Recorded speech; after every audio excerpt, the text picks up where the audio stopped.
तो स्वामी जी, हम ये जानना चाहेंगे कि महादेव का अभिषेक किससे किससे कर सकते हैं और इनके लाभ के बारे में थोड़ा बता दीजिए। बिल्कुल जी। देखो, सबसे पहले तो होता है कि महादेव का अभिषेक हम साधारण जल से भी करते हैं। जब हम साधारण जल से अभिषेक करते हैं तो उसको सुख शांति और समृद्धि प्राप्त होता है।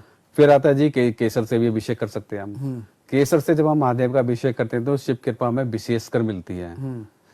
फिर होता है हमारा गन्ने का रस से भी हम अभिषेक कर सकते हैं। गन्ने के रस से जब हम अभिषेक करेंगे तो हमें उसमें आर्थिक लाभ मिलता है, और जो हमारी आर्थिक परेशानी होती है, धन की परेशानी होती है, आर्थिक बाधा होती है, समस्त आर्थिक बाधा दूर हो जाती है। अब इसमें देखा जाए कि 15 तारीख शनिवार को शिवरात्रि भी आ रही है और शनिवार का दिन भी आ रहा है, तो इस समय भी आप गन्ने के रस से भी अभिषेक कर सकते हैं। विशेषकर तो इस शनिवार को आप कर सकते हैं, लेकिन अगर आप इसका रोज भी अभिषेक करेंगे तो आपको विशेष कृपा मिलेगी। फिर इसके बाद होता है कि इत्र, जो भी हमारी खुशबू होती है, गुलाब की होती है, केवड़े की होती है, चंदन की होती है, तो किसी भी खुशबू का अपने हिसाब से आप इत्र ले लीजिए। तो जब आप भगवान महादेव को इत्र अर्पण करेंगे, इनका अभिषेक करेंगे इत्र से, तो उसमें आपको मानसिक शांति बहुत ज्यादा मिलेगी।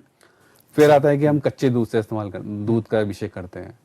जब हम कच्चा दूध कोशिश करने के हमें गाय का मिले। अब जैसे बहुत सारे शहर होते हैं, शहर में तो कहते हैं कि आजकल मदर डेयरी ने भी निकाला है कि गौ मिल्क लिखा हुआ, इसमें गाय का दूध है। तो शुद्ध दूध नहीं मिला तो आप उसका भी कर सकते हैं। तो वही ले लीजिए, गाय के दूध से महादेव को बहुत ज्यादा प्रसन्नता मिलती है। गाय के दूध से अभिषेक करने के लिए संतान की प्राप्ति भी होती है, संतान सुख होता है, परिवार का सुख भी मिलता है। तीसरा होता है, फिर उसके बाद आता है जी हमारा दही से अभिषेक। हम महादेव का अभिषेक दही से भी कर सकते हैं। दही से अभिषेक करने का हमें लाभ ये मिलता है कि जो हमारे कार्य में बाधा आ रही है, कार्य सिद्ध नहीं हो पा रहे, तो हमारे कार्य सिद्ध होना शुरू हो जाते हैं।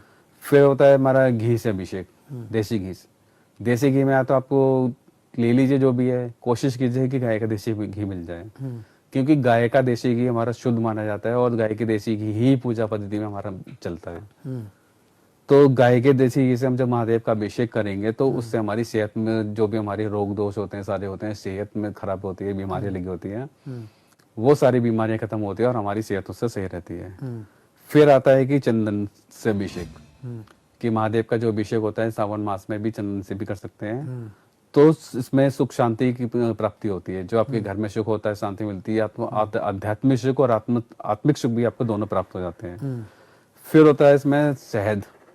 शहद जो मीठा होता है, शहद से अभिषेक महादेव का करते हैं तो हमें समाज में, हमारे परिवार में, हमारे देश में हमें मान सम्मान की प्राप्ति होती है। फिर होता है इसमें बीमारी, मतलब इसमें भांग से अभिषेक।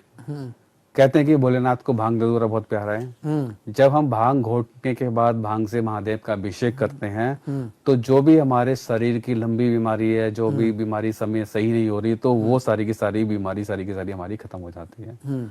तो एक एक तरीके से हम अभिषेक कर सकते हैं। और पंचामृत बनाना है, दूध, दही, गंगा जल, बूरा, शहद, ये मिला के हम पंचामृत से भी अभिषेक कर सकते हैं महादेव का।